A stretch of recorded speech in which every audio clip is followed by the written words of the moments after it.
Okay, good day. So, ayan. Tapos na yung carburetor. Dito naman tayo sa kanyang fuel cock. So, nalinis na natin ito. So, kailangan kinalas po natin to kasi sa 3 taon na naka-stock. Sigurado.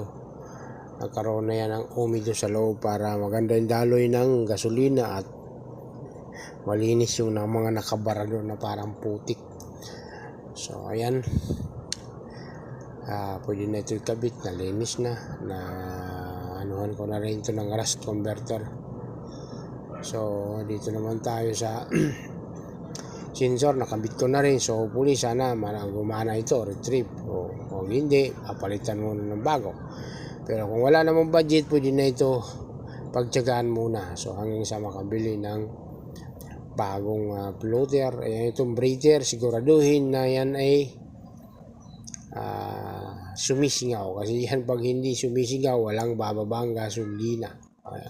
Pagka yan ay barado, yan siyang chinichik diyan. Minsan yung hose niya naiipit kaya kahit anong sipa mo hindi umaandar. So ito naman ang kanyang takip na lagyan ko na rin yan ng lubricant. Nahugasan na rin ng gasolina. Ayan.